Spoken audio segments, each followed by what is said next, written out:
பிச்சைக்காரன் தன்னம்பிக்கை கதைகள். ஒரு புகைவண்டி நிலையத்தில் பிச்சைக்காரன் ஒருவன் தனது கைப்பை நிறைய பென்சில்களை வைத்துக்கொண்டு அமர்ந்திருந்தான். ஒரு கணவான் அந்த வழியாக சென்ற போது 5 ரூபாய் நாணயத்தை பிச்சைக்காரனின் திரிவோட்டில் போட்டார். பிறகு புகைவண்டியில் ஏறி அமர்ந்தார். அவரது மனதில் ஒரு கருத்து உதித்தது. எழுந்து வேக வேகமாக அதே பிச்சைக்காரனிடம் சென்று அவனது பையிலிருந்த பென்சில்களை எடுத்துக்கொண்டு 5 ரூபாய்க்கு சமமான பென்சில்களை எடுத்துக் கொள்கிறேன். என்ன இருந்தாலும் நீயும் தொழில் செய்கிறாய் அல்லவா என்று கூறிவிட்டு புகைவண்டியில் தனது இருக்கைக்கு திரும்பினார். 6 மாதங்களுக்குப் பிறகு அந்த கணவான் ஒரு விருந்தில் கலந்து கொள்ளச் சென்றார். அந்த விருந்தில் 6 மாதங்களுக்கு முன்னாலே ரயில் நிலையத்தில் பிச்சை எடுத்துக்கொண்டு இருந்தவனும் அமர்க்களமான கோட் மற்றும் டை சகிதமான உடையில் கனக்கச்சிதமான கணவானாக விருந்தில் பங்கு கொள்ள வந்திருந்தான். அவன் இந்த கணவானை அடையாளம் கண்டு கொண்டு இப்படி கூறினான்.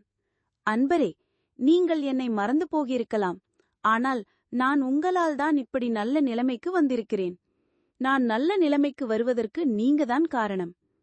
அந்த கோட் சூட் வாலிபன் கணவானிடம் பழைய நிகழ்வுகளை நினைவூட்டினான். கணவான், எனக்கு நினைவு வந்துவிட்டது. இப்போது என்ன செய்கிறாய்? உடைகளிலும் நல்ல மாற்றம் தென்படுகிறது என்னப்பா என்று கேட்டார். கோட்சூட் வாலிபன் சொன்னான், நீங்கதான் என்னுடைய மாற்றத்துக்கும் வளர்ச்சிக்கும் காரணம். என்னுடைய வாழ்நாளிலே உங்களை மறக்க முடியாது. என் வாழ்க்கையில் என்னை ஒரு மனிதனாக மதித்த முதல் மனிதர் நீங்கள்தான். 5 ரூபாயை எனது திருவூட்டில் இட்ட பின் சிறிது நேரத்திற்கு பிறகு வந்து அந்த ரூபாய்க்கு சமமான பென்சில்களை என்னிடமிருந்து பெற்று சென்றீர்கள். என்னுள்ளே ஒழிந்திருந்த வியாபாரி அப்போதுதான் எனக்கே தெரிய வந்தான். அதுவரையில் பிச்சை எடுத்து திரிந்த நான் அந்த ஒரு நிமிடத்தின் தாக்குதலில் ஒரு வியாபாரியாக உருவெடுத்து உழைக்க ஆரம்பித்தேன். அந்த ஒரு நிமிடத்துக்கு முன்னர் வரையில் சோம்பேறியாக அழுக்காக புகைவண்டி நிலையத்தின் பிச்சைக்காரர்களின் வரிசையில் ஒருவனாக யாராலும் மதிக்கப்படாத உருப்படாதவனாக இருந்த நான் உங்கள் நடவடிக்கையால் திருந்தினேன். என்னுள்ளே சாக்ரட்டிஸின் கொள்கைகளை தூண்டிவிட்டவர் நீங்கள்தான். பிறகுதான் சிந்திக்க ஆரம்பித்தேன்.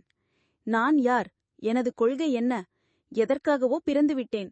ஆனால் சாகும்போதாவது எதையாவது சாதித்துவிட்டு சாகலாமே என முடிவெடுத்தேன். பிச்சை எடுப்பதை நிறுத்தி எனது புதிய வாழ்க்கையை ஆரம்பித்தேன். நான் உங்களுக்கு நன்றி கூறுவதற்கு என்றென்றும் கடமைப்பட்டுள்ளேன். நன்றிகள் பல கோடி ஐயா என்றான். அனைவருக்குள்ளும் ஏதாவது ஒரு திறமை ஒளிந்திருக்கும். அதை சரியான நேரத்தில் பயன்படுத்தினால் வாழ்க்கையில் முன்னேறலாம்.